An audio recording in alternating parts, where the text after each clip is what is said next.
You're listening to TFM. Want to join in the conversation and share your thoughts on this episode? Join the Babel Conference, our listeners' discussion group on Facebook. Just type BABEL into the Facebook search field, and we'll look forward to seeing you there.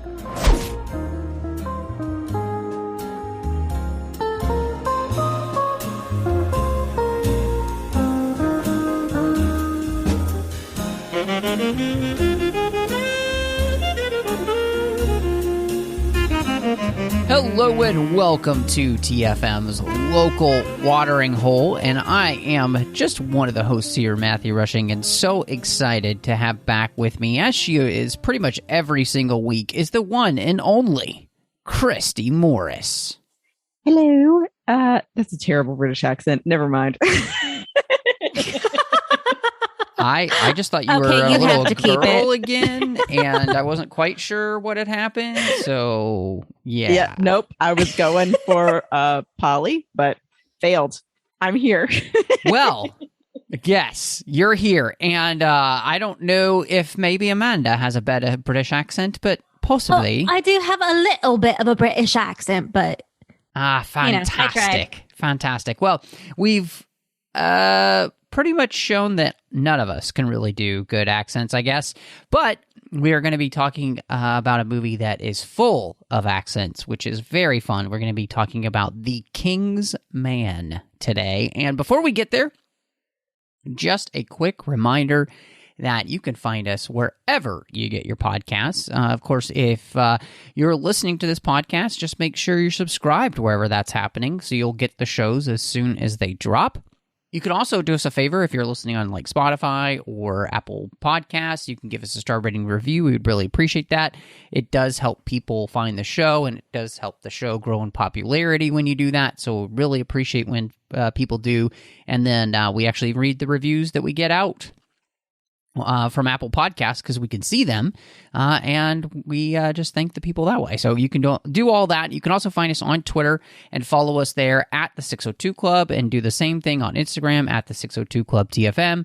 You can also find us on Facebook at facebook.com/TrekFM. We've got the listeners only discussion group you can join as well. And, of course, the website at trek.fm, and you can see all the different shows that are happening here on the network. And, of course, want to say a huge thank you to everybody who supports us through Patreon. We really appreciate it.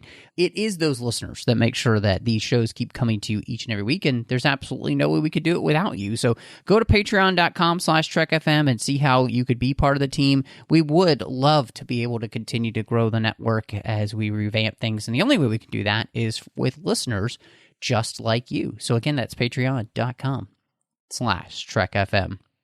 Now, both of you, I'm really interested in this because this movie is a prequel to the Kingsman series. And I just wondered, first, if either of you had seen either of the first two Kingsman movies before this.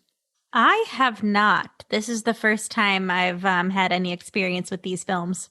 Nice. Okay. Well, that's very cool. I love it because, it's always nice to have perspective from all different areas. So that's really neat. And what about you, Christy? So as a lifelong James Bond fan, I felt like Kingsman was a ripoff of Bond, and I did not want to watch it. Although I love Colin Firth, I was not thrilled about it. So this one I was kind of hesitant about. Okay.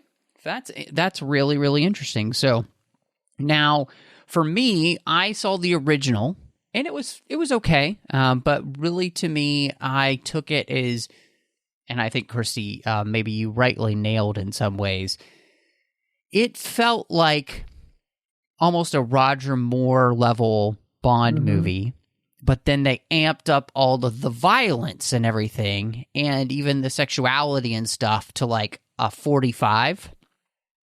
And it almost works, but I think it just goes too far in too many different areas, and I did not really enjoy the first one all of that much, and so I never actually saw the second one, but I saw the previews for this a bunch of times last year and thought, wow, that just looks like it feels different. It doesn't feel like the same type of film, so for me, it was something that I, started to look forward to, and then when it came out in the theater, I got a chance to actually see it, and I thought, okay, this was kind of everything I wanted from the original Kingsman movies, especially the first one. That's what I kind of hoped for, and I felt like this one just did that much better. And so, had either of you seen the trailer then for this at all coming into it and knew anything about it, or was this both of you just kind of going in blind for the most part? Oh, I flew blind. I didn't want to watch the trailer. I wanted to just kind of see the whole thing start to finish and be surprised. So you never came across it though? Very cool.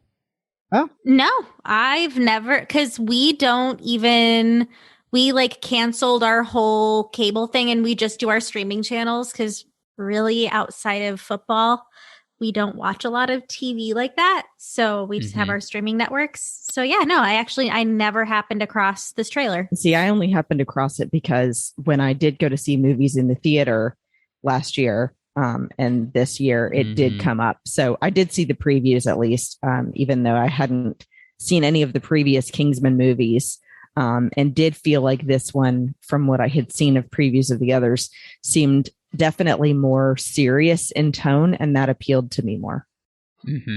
Yeah. Okay. Yeah. No, I agree with you, Christy. I think that was the thing that I kind of caught from the trailers myself, is that this did feel like a more serious take. And I think that's kind of the thing that led me to want to see it in the first place. And so, this movie obviously has a very interesting setting and story, because, you know, the first movies are kind of set in a much more modern time, and feel very much of movies of, you know, the 20, you know, teens, whatever we call those. I don't know, the aughts, I guess. I don't know. There's no easy way to say that, you know, like, just isn't. I guess now that we're in the roaring 20s again, it's more exciting. But anyway, all that said, I was really interested to see how you guys kind of thought of, you know, the setting and the story here, especially since this movie is kind of set up by a promise that Orlando Oxford makes to his dying wife about their son. And then the rest of this movie is, you know, a backdrop of the beginning of, and of course, by the end of the movie, the end of World War I. Well, I felt like that was a really stiff beginning, a hard beginning. In the first 10 minutes, we're losing someone who's obviously very important to the main character. So I felt like that was a really somber note to start out on. Going forward, that kind of set the tone for the rest of the film and the responses that all of the surrounding characters kind of had to the situations going on. And I don't know, it felt kind of like it ended up exactly where he had promised it wouldn't, with the war and with his son. And you know, I think the push and pull with Orlando and Conrad was difficult to watch sometimes. It was a lot more serious and sad than I thought it was going to be. So, yeah, I feel like it was different than what I was anticipating. I thought it was just going to be a lighthearted, or a little more lighthearted action flick, and it definitely was not. Turned into a war movie on you. It did. And again, I went in with no context. So I'm like, oh, look at she just died. Mm-hmm. Oh, she just her died. son just saw her die. He's running from the carriage. Oh my God. Subverting Expectations. All right. This is really traumatic. Let's go. Yeah. I felt the exact same way. I thought this was going to be similar to probably what I had seen of the other ones. You know, and especially knowing that it was starring, I think you pronounce his name, Ralph Fiennes, even though it's spelled Ralph. I'm just going to say it. I love him as an actor, so that intrigued me automatically with this movie. But it does definitely set the tone for the rest of the movie immediately with his wife dying in the beginning. They're trying to tell you that this is not going to be anything like the others, that it's letting you know how it all had to begin. And I mean, to me too, it kind of then tells you toward the end, maybe the point of the story is you can only protect your family so much. That there will still be times that no matter what you try to do to protect them, that they want something different for themselves. Or even if you guide them towards something else, denying them the option to choose for themselves. So it's like, he feels that pull of, he promised her he would protect their son and that he wouldn't let him see war ever again. Mm-hmm. And obviously it all goes that way anyway, but not for his lack of trying. Yeah. And I think that a part of that promise neglects Conrad's agency. And that's what Conrad was struggling with, because he, in turn, where his father felt duty to him, he felt duty to his country, mm-hmm. as all young, hot-blooded men do when they're, we see it time and time again. It's the same story in so many different war films. It's always, the cusp of manhood, the war is starting, they feel the call to go and do what they are raised to think is the thing to do and go to war and protect their country and their home and their family, and to go with all their friends that are also going to war. Mm-hmm. Yeah, I think one of the things, and I think you rightly pointed this out, and I remember even just watching it for the first time at the theater, Amanda, which was, oh crap, like she just got shot, and I think you're absolutely right that what it does is it does set the tone that this film is going to be taking itself more seriously. It is not that we're not going to have some fun in it, and there are going to be some like over the top crazy things that do happen, right? But there is a lot of seriousness that's going to happen here, and we are going to be asking some very serious questions. And Christy, I think you kind of hit on one, and both with you and Amanda were talking about this idea of, what does it mean to try to protect someone, right? And, how far can we go to protect someone and protect ourselves and our country, right? Like, there's a lot of questions mm-hmm. being asked here, and what's the right course of action in that? Do we go to war? Is war ever legitimate?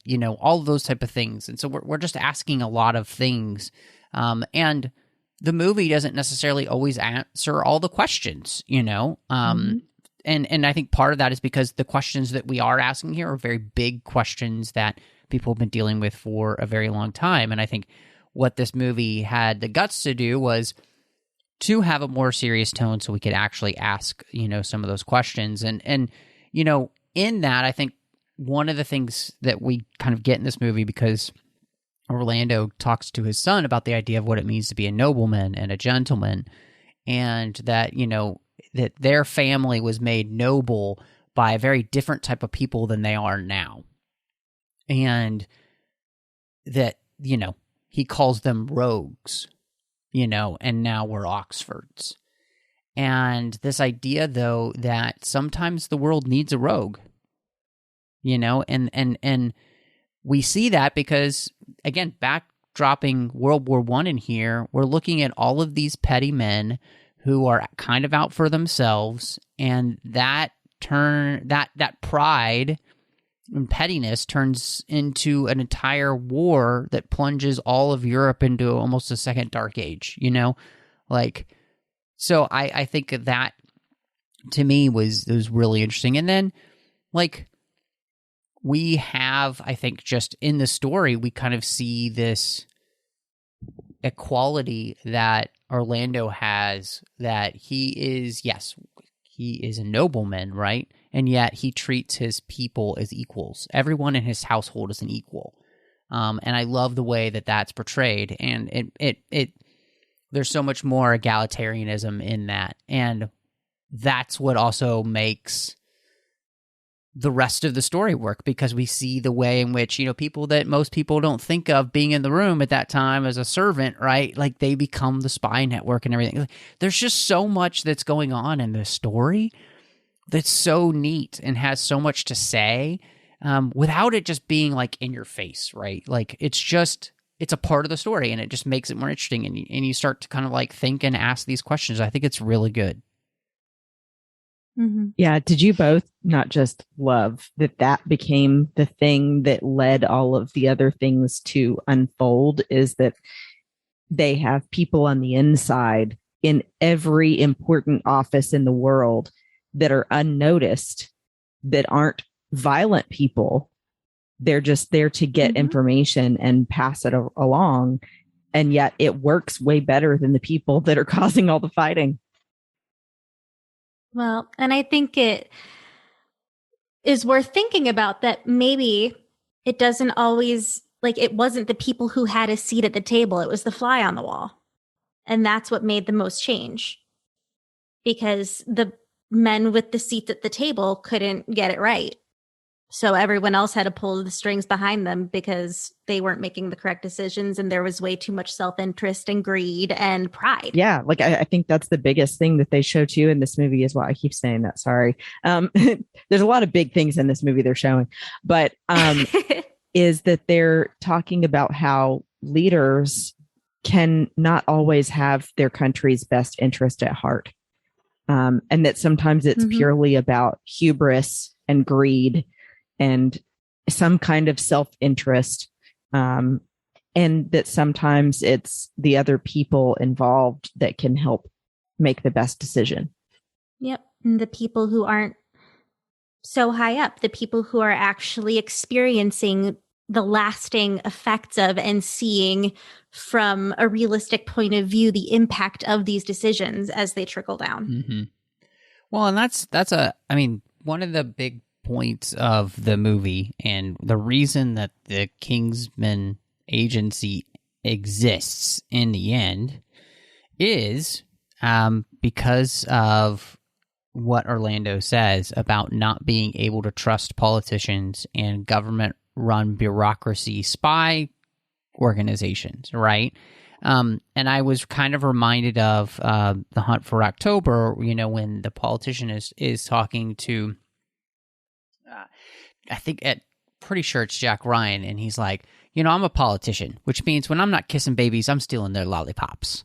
And, so like they're out for themselves, right? They're there to like continue to be in power. And this is an organization to which understands that we are trying to gather actual actionable intelligence to find a way to keep peace, because politicians aren't always, that's not always in their best interest, right? I mean, there's a reason that the phrase wag the dog is what it is. I've already seen it plenty of times in my own lifetime, and I've only lived 43 years, of politicians doing these type of things too, because it's basically pay no attention to the man behind the curtain kind of thing, and so this organization exists to try and find a way to get past the BS and to actually help keep peace, and especially with the different strings that are being pulled. And of course, the movie here puts it more as this idea that there's this, behind the scenes puppet master. And so, but the idea of like, yeah, we're not going to trust these politicians, because they're out for them. And I think the whole thing too, like I was watching the making of documentary on the Blu-ray, and Matthew Vaughn just made a great point too. It's also, you got to be careful who the leaders of your country are, And what do we see in this movie? 2 of the 3 kings or emperors involved, right? Not great people. We have 1 out of 3 out of the cousins that's good, right? And so it really just comes down to that. That's, and in many ways, I think that's this organization. It feels so much like almost like a superhero agency, right? Because they're outside of the normal structure to help keep the normal structure from falling apart because of people's greed and all of those type of things. So, I think that's what makes this stuff work, because we all kind of realize, yeah, maybe we do need something from the outside to actually impact the quote unquote inside, because those on the inside aren't really doing a great job. And I like that their purpose isn't to destabilize anything. They aren't trying to put people in or out of power necessarily. They are just trying to minimize the lives that are lost at the end of the day. Their main goal is people's lives and to save them. And, you know, if that means that one person is taking a risk to save millions, that's the cost. Right. Which they did address at one point in the film, that, you know, one life saved millions. And that was a huge lesson. You read my mind. Yeah. I love when they brought that up about at the end adding, we're here to preserve life and promote peace. And then also that moment where they're talking about Rasputin and trying to make a decision on whether or not it's their responsibility to take him out. And they say, what's one life if you save millions? And it's a scary thing to think about, needing to make that decision. And how do you know even then that it's the right one? Either way, you're still. And who's to say you're the right person to make that decision? But yeah, they realize that he's pulling a lot of the strings and that someone needs to take Rasputin out of the picture. But man, he was weird. Oh yeah. Yeah. I'm sure we'll get to that. Yeah. We'll get to that later, but I was like, I did want to add too, I thought he was weird in real life, but yes, we'll get there. So, but no, I did love too, Matt, that you brought up the whole piece about what made a nobleman and how they kept bringing it back to comparing to Camelot and the Knights of the Round Table, and even then the code names being Knights of the Round Table, because that is the point as well in the way that they run their network worldwide, is that it's not like he considers himself the end all be all word of the group and they all better report to him. It's that they're all in this together. So Christy, I think what you said there is really, really interesting, because, you know, that harkens back to the very beginning of the movie where his mother is talking to him about this idea of that, you know, you can either use your status for the benefit of others or you can hide behind it. And what's interesting is we're talking about this idea of the politicians and noblemen and everything like that. It stuck in my brain, this idea of like, the problem is that what we see so many times, even in our own life and as we look at the world, but we also see in the film, is that so many of these politicians are looking at their own benefit and not the benefit of those that they're meant to be, you know, working for the betterment of. And so, you know, they have this status, but they're using their status for the benefit of themselves. And so I think, you know, to me, it does seem like the overarching theme of the movie really does come down to how do we use the place that we've been put for the benefit of other people, regardless of where that is, right? You see, you know, that happening with the servants who are using their status and their place for the benefit of others, not just themselves. You know, you see Orlando doing that. You see his son Conrad doing that. You even see the King of England doing that, you know, I think, which is very, very cool. You know, we do see that not every politician is falling into this trap, right? Which I think is great.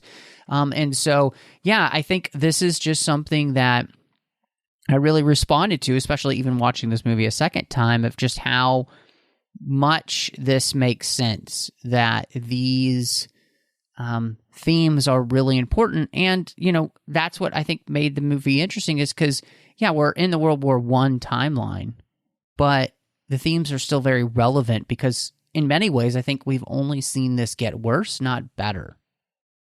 So,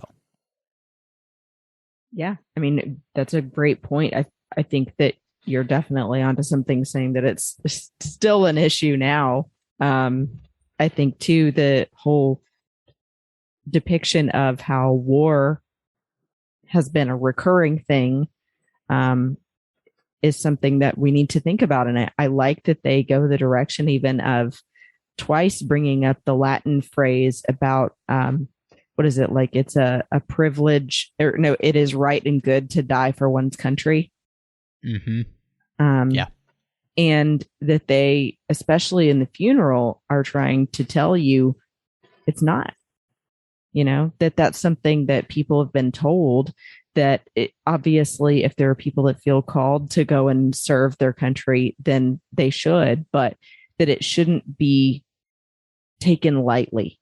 Yep. And it shouldn't be at the behest of corrupt power. Yeah, I think, the question of when to act is obviously a huge part of this movie, because like you were talking about earlier, like what do we do about Rasputin? And, so do we do something? Do we not do something? Who should act? Who shouldn't act? The idea of, is dying for one's country noble or is it not? I think what I really appreciated about that was that it's not a clear-cut answer, right? Because the answer at the very end of the movie is that Conrad did do the right thing, right? Like it's his action to which helped save millions of people, right? In a war that had lasted for so long, and is a war that was called the Great War for a reason, because nobody had ever seen anything like this, death on this scale. And so I think what I like about it is that there's nuance in the film, and that it does show us the good and the bad side of all of this, and that, yes, sometimes war can be futile and stupid. Like World War I is a dumb war because a lot of things happen in it, because a lot of different countries have these alliances and everything, and that it's all just, it turns into a mess because one person got shot, right? And then everything just kind of crumbles. And again, we already talked about the idea of everybody kind of looking out for themselves, but there are other wars that we've seen in our world. I think the clear-cut case is nobody would say that World War II was not justifiable and needed. So it's like, this is the thing, and so therefore, the movie has to wrestle with that tension, and it doesn't necessarily leave you in a place to say, I know exactly what to think. It's more of, okay, this is why we're legitimizing the need for this organization that started, right? We're going to try and prevent wars, not have more wars actually happen, So I think that's the thing that I really liked about that whole thematic element of, like, when do we act, how do we act, and all those type of things. Well, and showing the realities of the situation. I think that the big thing they were trying to get across with the whole mention of whether war is right or wrong was not necessarily the question, but rather that Conrad had heard about war and had this perception of what it was like, and that it was such a heroic thing, and that he felt called, that he had to do that. And then I like that they have him say, after he has to kill several people, I didn't realize what my dad meant. Yes. And like, you don't know till you cross that line. And when he was with the soldier, he went to go and gather the guy whose leg got blown off with the intel. He's saying, I thought I knew what I wanted, and I was wrong. Like, I think that whole interaction from start to finish was so impactful in the film. I 100% agree. And I think, what it also does, and I think it does a very, very good job of, is showing how, and we've all been in our teenage years where we end up thinking we know it all, right? And in that know-it-allness, there's that moment where we find out, oh no, crap, my parents were right. Right.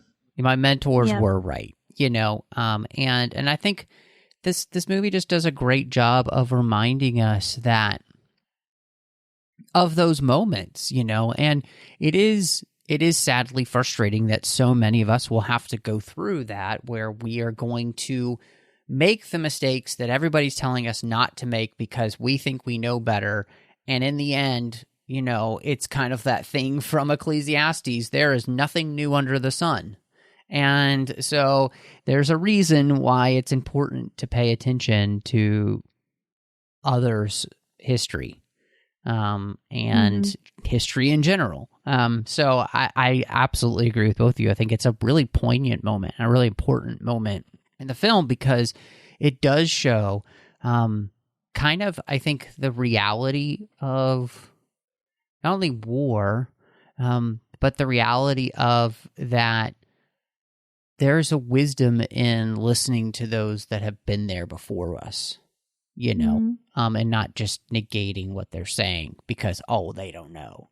Well, no, it's really you that don't know because, you know, you haven't lived that experience and you aren't paying attention to the experience of not just like, say, your parents but the experience of hundreds of thousands of millions of billions of people who have lived since the beginning of time, right? Lived, died, lost. Exactly. To war. And I think for Conrad in that moment also, it was repainting what he thought the face of war looked like. It wasn't this bold, brave, gallant moment. It was a bunch of scared boys fighting in the mud. Yeah. And begging for their lives and terrified to stop fighting. And that was the reality of that war too. Like World War I was a warfare that nobody had ever seen before. You know, and it's the consequence of it was astounding, you know. So and I just wanted to add, and maybe this is something that you both also saw, was I like that the way that they did this story with World War I. There are a lot of things featured in this movie that did actually happen in World War I in real life. And here they're just dramatized. You know, there might be some tweaks here and there that make it more entertaining or interesting, but, you know, these are issues that did actually come about. And I like that, for example, with the inclusion of Rasputin, if you go and look up his story and how he influenced the Romanov family and then led to the collapse and the family's execution and all of those things, those are things that really happened. And the way that they kill him in the movie is very similar to how he died in real life. Yeah, that's a great point, Christy. Watching the extras, they did a great job of talking about, you know, how much of this story, obviously, you know, a lot of it is over the top, but they're using a ton of historical characters and the reality of the situation. I mean, even the way Duke Ferdinand is killed is pretty much exactly what happened. There's the assassination attempt with the bomb.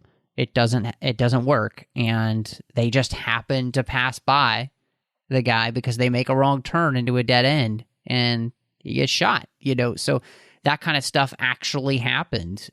So I think, and that's the kind of fun thing that you can do in a movie, and I liken this in many ways to kind of what you do in like Inglourious Bastards, where, you know, you're playing with history to tell a different type of story.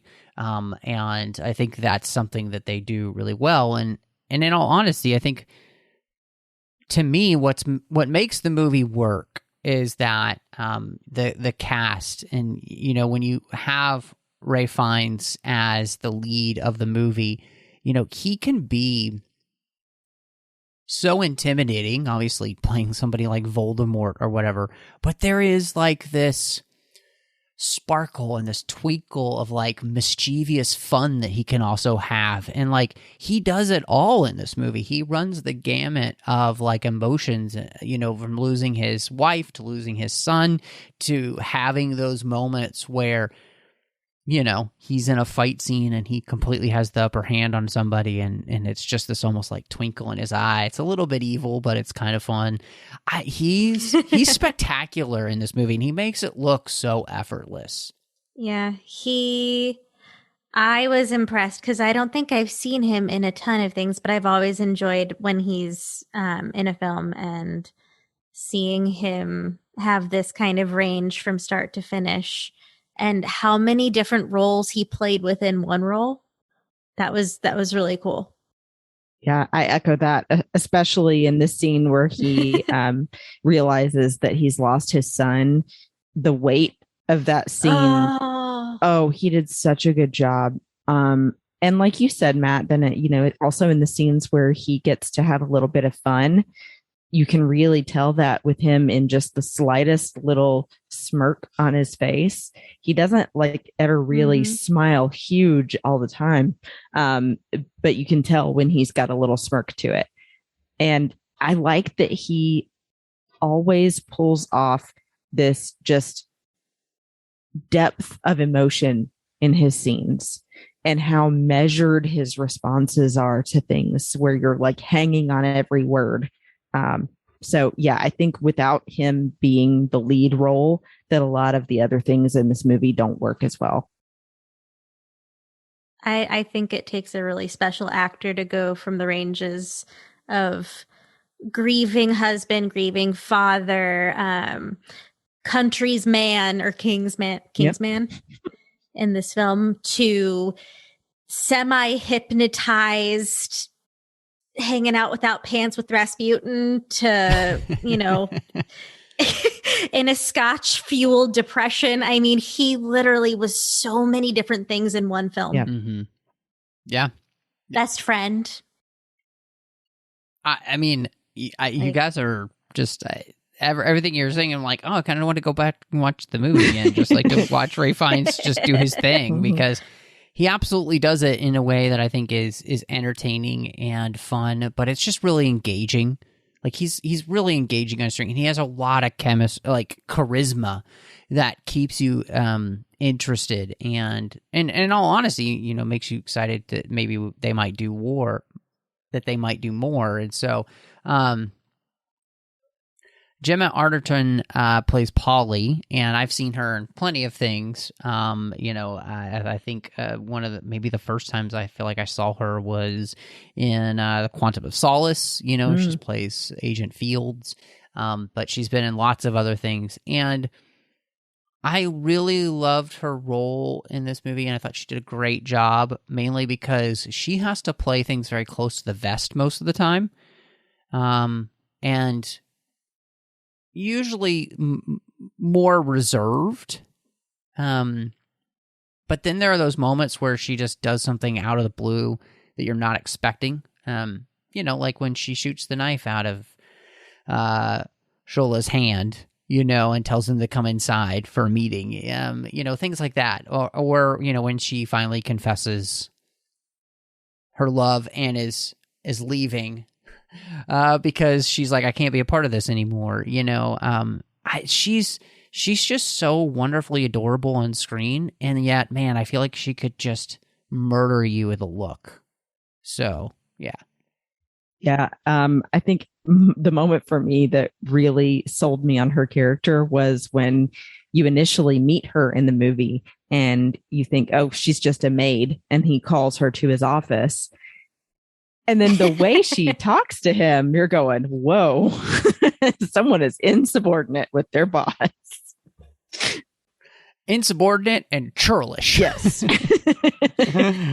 But she was great. And I like that she is most of the time, like you said, Matt, the very reserved, has to really kind of play behind the scenes as a character in order to get things done without being noticed.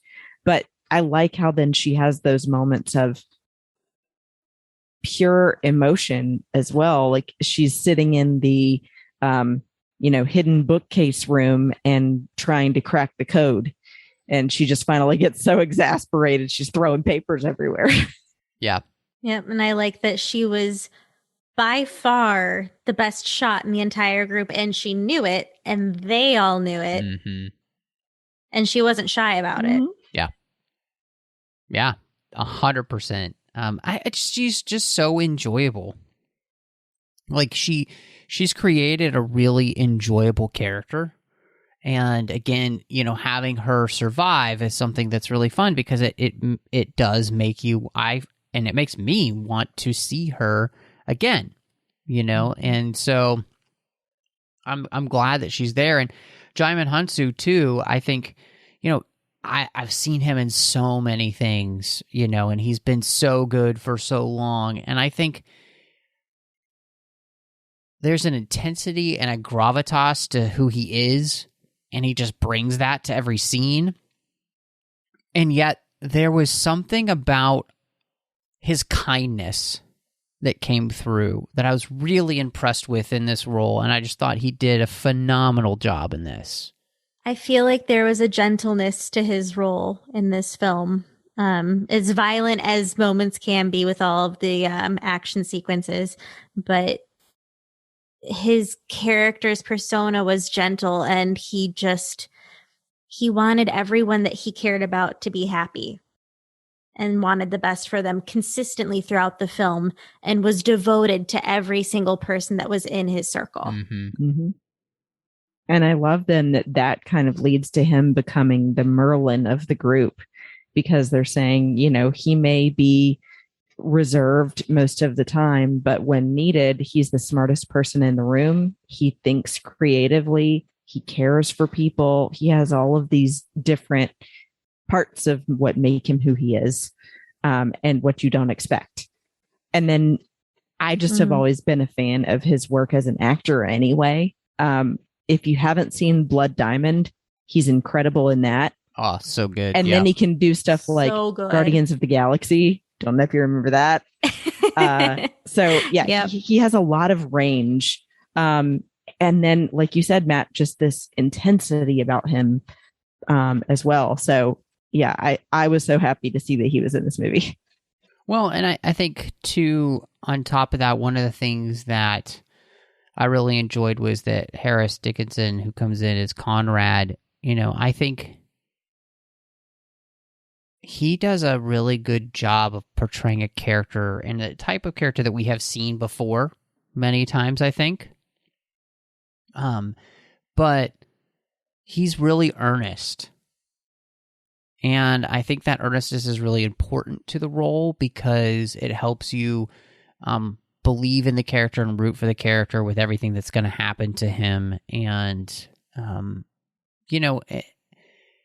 his earnestness and his belief is something that as a character, he's willing to put his entire being behind, which I think is actually really special, and, he's willing to put his beliefs to the test, and willing to do whatever it takes to make that happen in the end.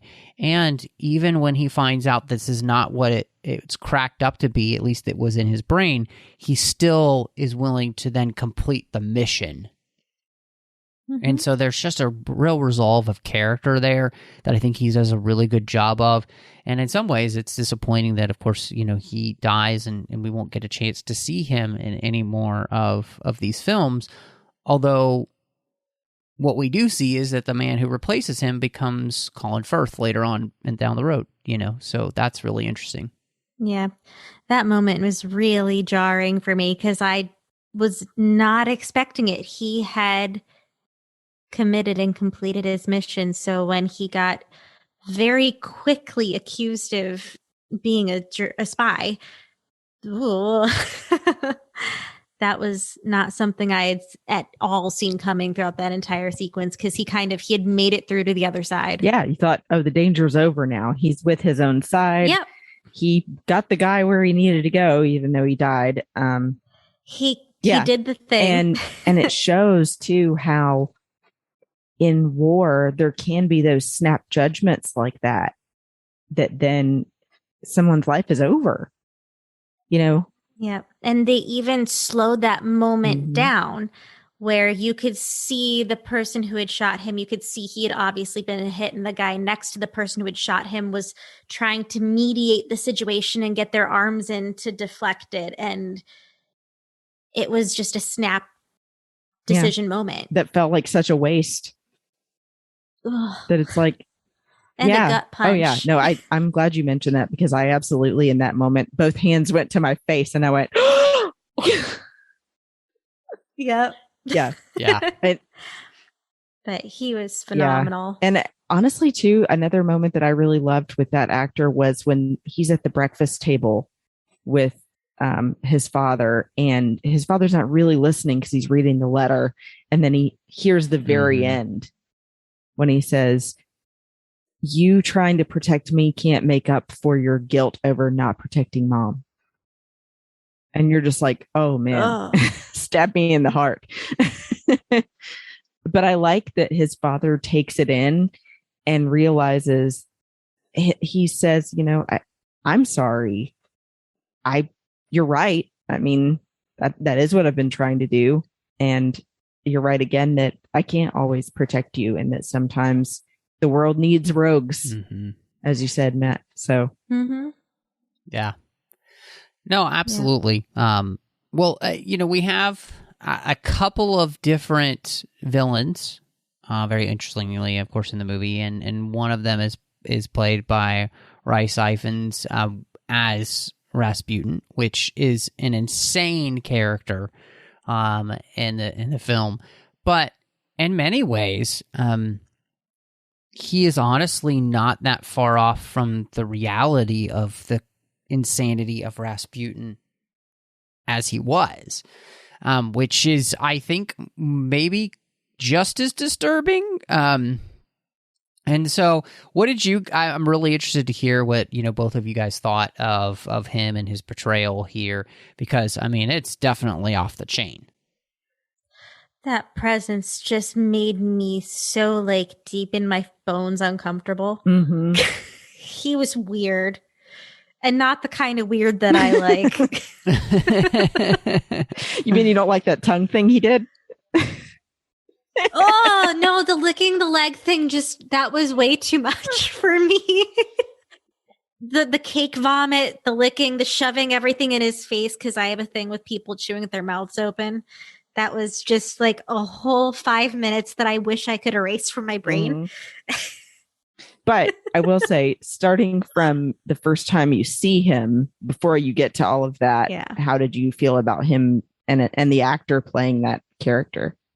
Oh, I thought he did an incredible job, but man, what a freak. Yeah. I think that they picked the right actor for this, for one thing, because he has something just about his eyes that I feel like really catches you. And then especially here with the way that they've got him wearing eyeliner even, and this creepy hair, and he's so tall and he's just very imposing. But he does such a good job of, from the very beginning, giving across this, he's got a huge ego. The whole argument at the table with the shepherd about why do I get the ring with the tortoise on it? And then he finally realizes who he's dealing with. And he's like, well, the tortoise always wins the race in the end. I take it back. It's fine. I'll take it. Was great. And I like that he talks about how he has this resistance to poison for a reason. And that is something that actually happened in real life with Rasputin when they were trying to kill him with poison. They kept feeding him things with cyanide in them and he didn't die. And that's why they finally ended up shooting him in real life, because they're going, I don't know what is happening. How is he not dead? He won't die. But I think that the best part about that whole creepy scene, although it was disgusting with the healing stuff that was happening, supposedly, the dance combined with the sword fighting was so cool. And I thought he was awesome. Oh, yeah. I think that entire sequence was just absolutely outrageous. In every way you could possibly use the word outrageous. Good, bad, ugly. Yep, everything. It was over the top. It was ridiculous, funny, really gross. And then Polly gets the kill shot. Of course. Which was great. And the boys made a mess. Yes. Why are boys always so messy? Yeah, I mean, I don't think I can really add anything to anything you guys have said, because he really is. He's fantastic in the movie, and like the creation of the dance scene, I think really works so well. It fits, they really put a ton of thought actually into why he would be able to do this, and what his they thought a lot about the different type of fighting styles that people had in Russia, and some that had been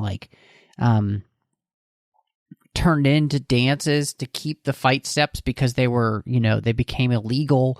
And, so they thought, well, what if, this was who Rasputin was, and so they just kind of added all that in, and I think it just really worked for the movie and the character. Like, you want the character in many ways to be as creepy as Sin, and he turns out to be as creepy as Sin, and that's exactly what you're looking for. And so I think they did a really good job with that. And then, on top of him, you have the major villain of the film, which is played by Matthew Good, and he is playing Max Morton, and also the Shepherd, who is this, Scottish radical who is angry about, years of the way that the British have treated the Scottish and looking for independence, and he is manipulating all of these powers behind the scenes for his own benefit, which again goes back to the whole idea of like people doing things only for the benefit of themselves and or their little sect, right? And so he is just, I've seen him in a lot of things. I know him a lot from Watchmen, where he is excellent in that movie. But here, he's just, I think he's having a fantastic time being completely devious, and it's kind of great. Yeah. Yeah, I think the last time I saw him was in Downton Abbey, so it was there you go. Interesting to see him with a different role where he wasn't playing the sad Band-Aid at the end of the series. Yeah, it's a great point. Well, and it's crazy how he goes completely under the radar. I mean, at least for me, I don't know if you guys had the same thing, but it was like you don't expect his character at all until suddenly they bring it back to the ship getting blown up and how he went out onto the balcony. And I went, oh, in my mind, I thought, well, he just fell over the edge or something. Mm-hmm. Yeah, I mean, he seemed so inconsequential for the little bit of screen time he had at the start of the film. Mm-hmm. So when the ship blew up, you're like, oh, he's dead. It's fine. You don't even think about it twice. Mm-hmm. But it was him all along. Yeah. No, I liked that reveal, and I liked that in the theater. I thought it was great. I think it really worked. And, I think one of the things, too, that they do that really helps is the fact that, they create in him where it's difficult to see how it could be him because of the way he looks in the first place. It would be it's difficult to see how could this guy be the same when he, we know the one dude has hair, and so all in all, I think he does a really, really fun job of playing this character, and I just enjoyed, his portrayal of just kind of this insane person who is, he's willing to do whatever it takes to get what he wants, regardless of like the cost for anyone. Like he's just, he's starting a war with the entire realm of Europe, and of course America will join too, because of what he wants and to make people pay. And it's just, it's great, and I think it's just well done. So I really enjoyed the performance. And so sorry, before you move past casting, I did want to add one more thing. So there were a couple of people that, although they didn't have a lot to do in the film, were big name actors that it was awesome that they got included as some kind of role. I wanted to give a huge shout out to Tom Hollander, who, I don't know if you noticed, played all three of the cousins in different costumes. Yes, he's so great. And all I remember him for initially is Pride and Prejudice. What excellent boiled potatoes. Oh, he plays the world's smarmiest best, like little Mr. Collins. Yeah. Like, he's so terrible. Yeah. So he was awesome. Thank you for. And then one more thing, Daniel Bruhl, who was one of the members of the Shepherds group, who is also from Inglourious Bastards. Yep, and from Civil War. Yep, so. He was. Who was he in Civil War again? He plays Zemo. Yeah, there you go, Civil Amanda. War. Yeah. Yep. I was super, super stoked to see him, and I'm super, super stoked. Well, we'll get to that. I don't want to say too much about the Yeah. The end. Oh yeah, no, you're good. So and then the only other one I just wanted to call out was, did you notice Charles Dance, aka Tywin Lannister, was in this movie? Yes. As he well got blown as up. being in he's in Kong, come on, Christy. He's in that movie with Kong. Skull Island? And not Skull Island, but what's the he's on Godzilla versus Kong? Is it God? Or Godzilla King of Monsters? One of them. Yeah. I'm just going to name all the monster okay. movies. Hold on. Oh, and I'm sorry, I forgot one more. My favorite, one of my biggest crushes ever is also in this movie, Aaron Taylor Johnson, aka Kick-Ass. Who is also in Godzilla. So Aaron Taylor Johnson. Yeah. Yeah. Amanda, you know who I'm talking about? Lancelot in the movie. Oh, yeah, I haven't seen him in much, and I don't hate me. I haven't really seen any of the monster movies. That's okay, I don't hate you. That's Michael's thing. Yeah. Godzilla King of Monsters. That's right. So, yeah, I wanted to ask both of you, obviously, it is a big action movie, and we talked a little bit about some of it, but I just wanted to ask how both of you liked that, because obviously that's going to be important in this type of film. Oh, I loved it. I thought that they had so many unique fight scenes. I really enjoyed in the last one with the sword play how the camera angles were panning down the blades for a couple moments of that fight. And it was a really unique perspective that I don't think I've seen too many times on film. Watching them kind of parry with each other, that was really interesting. As well as how like visceral they made some of those violent moments. And then also how humorous, like you have the dancing fight scene that's absolutely ridiculous, and then the war scene that is super heavy and super serious and poignant. And yeah, I thought that they really played a whole hand of cards there. Well, and how they have Merlin come up the lift and then come out of nowhere with the sword and chop the guy's head off. Yeah, I thought the action in the movie was great too. I like that it wasn't always super over the top. They knew when to play it up, and then other times when it was a more somber scene. But very entertaining, felt like well done and not cheesy.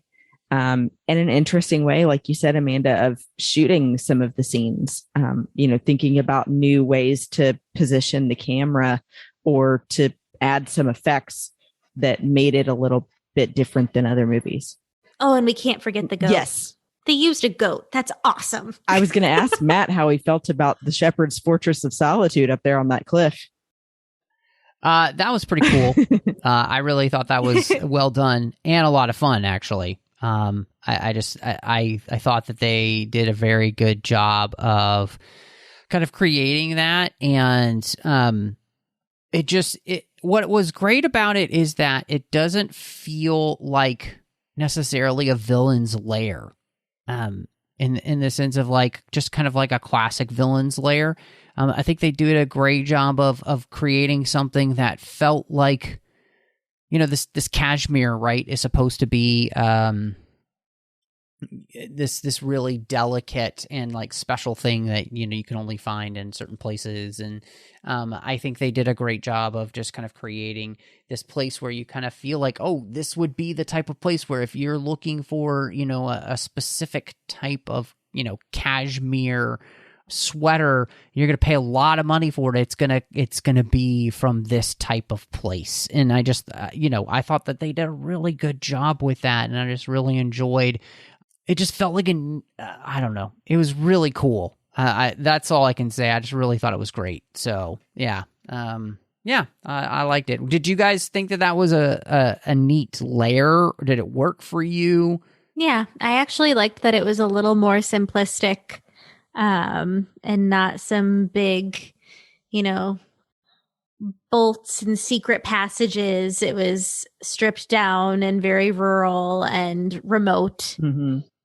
I thought it lent itself well to that villain in particular. And I mean, it was on an ice cliff. That was kind of neat. How they teach you if all else fails, climb like a mountain goat. Yes. I was going to say it gave us some interesting situations. So like clearly it was pretty cool. goats know what they're doing. Sometimes. Yeah. I also love, by the way, the realistic way that they use the goats, where they have the goat headbutt him as soon as he climbs up to the top. Oh, because goats are jerks sometimes, really and they will do that to you. Yeah. But then they will. I kind of liked that the goat helps him in the Yeah, end. stabs the guy in the leg. Fun too, because he was nice. Yeah, because he was nice to him. So yeah. He didn't hit him back. He gave him some head scratches and was like, "We're cool." Yeah, it was great. So, yep. Well, I guess I'm really interested. I think it's been really fun to honestly, talk about this, and so I'm fascinated actually to see where both of you are going to end up with your ratings for The Kingsman. I think I would give this like a 7.8. I thoroughly enjoyed it. It was a very entertaining movie. I liked the historical mix with the drama. It was not what I was expecting, which I'm glad I didn't go in having watched anything. So I got a lot more shock factor out of what I saw than I think I would normally if I researched the film at all. Yeah, I was entertained. It was emotional. It was funny. Points off for how violently uncomfortable Rasputin made me, but whatever. The cake vomiting really just put me over. I didn't need that today. The cake vomiting more than the leg licking? Because that was worse to me. It all happened at once, and there was crumbs in his beard, and it was messy face, and it was so there was like a huge gross out factor for me, but it was so entertaining, and I loved all of the interactions between Conrad and Orlando. Mm-hmm. Okay, between Conrad and Orlando, and that's what I wanted to say about Conrad. I like that they portrayed his character as not just the headstrong teen who went and did whatever he wanted and was disrespectful in doing so, because a lot of the times that's the route they take with those characters. Conrad's character was still so caring and compassionate towards his father throughout the entire experience, and none of it was to spite him. So I thought that was a really unique perspective that they took with him. So yeah, I think that they did a really good layered story with this. Yeah, that's great. I'm really glad that you ended up liking it. That's awesome. What about you, Christy? So I was just going to add, I like that you said too, like he was getting his dad's blessing. He wasn't just a petulant child. Yeah. He understood his perspective. Yeah. So that was nice. But I would say for me, as far as ratings go, this was a nearly perfect movie for me. And I'm really surprised myself by saying that, because I haven't even seen the other ones. But I felt like this had the right amount of humor here and there, and then the serious tone to it. And although I wouldn't necessarily say I'd usually go to war movies, I like the way they did this one. And then they had some great action and some great actors playing great characters. So for me, I would say if we're doing out of 10, that I would give it an 8.5 out of 10, or a 4.5 out of 5. Really wide swords. Like Shola had, it Nice. was cool. It was like it felt like an Arabian sword or something. So yeah, I enjoyed the heck out of it. I would definitely watch it again. And the actors were what made it for me. That's awesome. Yeah. I think this is something to which I was really surprised at when I went to the theater. And it was obviously one of those things where I did not know what to expect. And I think the movie does a great job of having a really interesting tone where we can have some fun, but we can also do a lot of very serious question asking. And I really enjoyed just pretty much like you said, Christy. It's like this. I just enjoy pretty much everything about the film. I think it's just doing a lot of smart things. It's a lot of fun, and yet I enjoy when I'm made to think about things as well. And so I really am glad that this movie wasn't afraid to have things to say and to ask some serious questions. And so, yeah, I really liked this movie, and I think I would give it a good 4 out of 5 stars. It's just really, really enjoyable. So, well, it's definitely that time of the show for some recommendations. And so I'm really interested to see what, Christy, you would like to recommend to everybody this week. So this is a doozy, and it's going to divide people possibly, but I think that it will in a good way.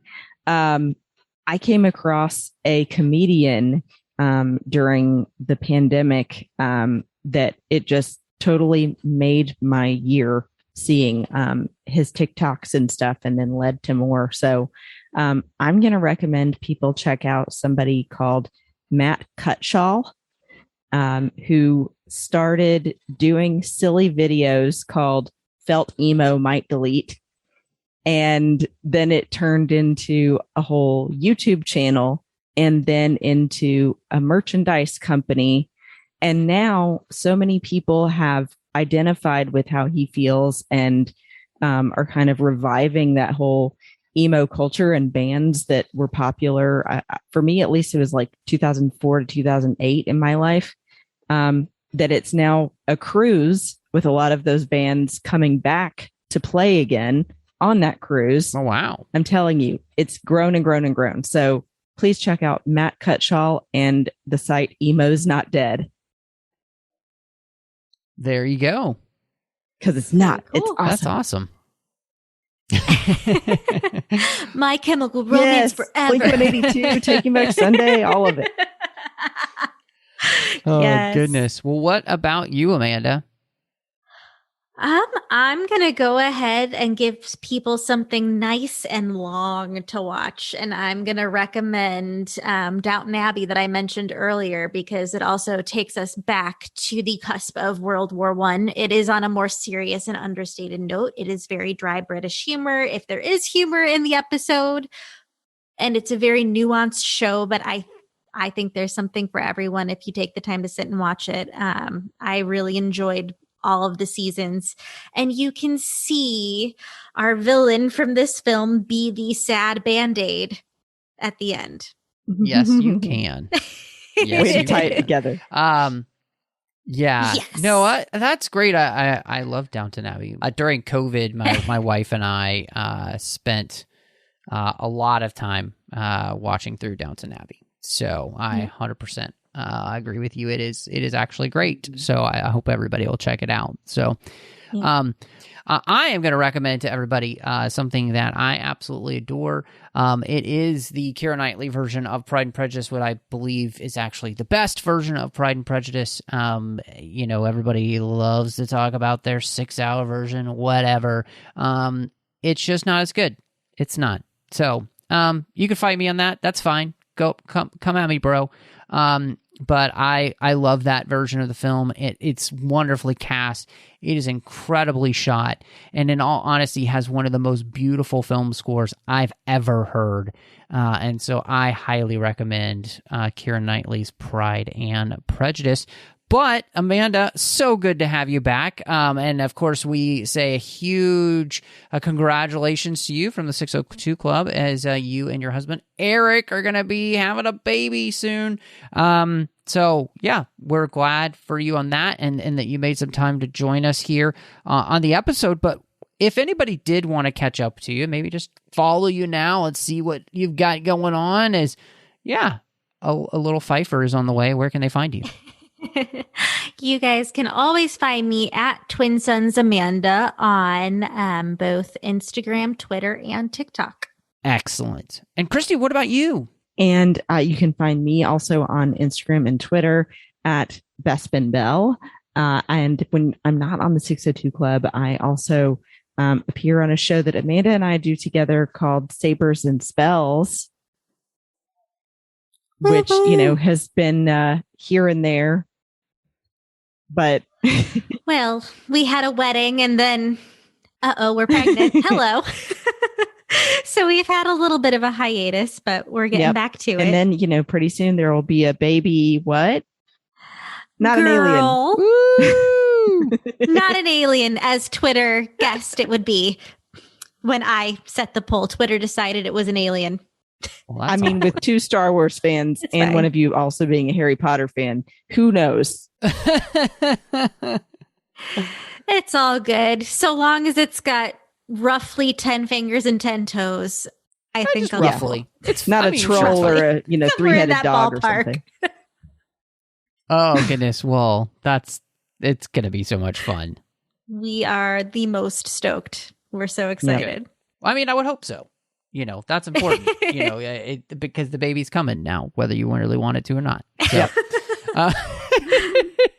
which also, guys, that's why the Rasputin cake scene grossed me out so much. I got really nauseous when he started throwing up. You had morning sickness before. I was like, I can't watch that. Oh, no. Sorry. Oh, no. It was so gross. Well, that'll do it. I mean, honestly, I totally understand because, that was definitely. Y'all made me watch someone vomit on screen. I'm so sorry. It's fine. I forgive you. I'm sorry. So, well, hopefully everything's okay now. And you could find me all over the place under the name Matt Rushing02, Twitter, Instagram, Letterboxd, Vero is all the places. And of course, you can find me here on the network doing a bunch of different shows. We've got The Orb, Literary Treks, Warp 5, and The Artificial Tango. The Orb's about Star Trek Deep Space Nine. Literary Treks is about the books and the comics of Star Trek. Warp 5 is about Star Trek Enterprise, and The Artificial Tango is about Star Trek Picard. You're going to also find me over on the Nerd Party Network. I did a finish show with Dre Kaufman, and we talked about every single chapter of the Harry Potter series, one chapter at a time. You can also, of course, find me doing aggressive negotiations with John Mills as each and every week we dive into something fun Star Wars wise. But thank you so much for joining us. Why are boys always so messy?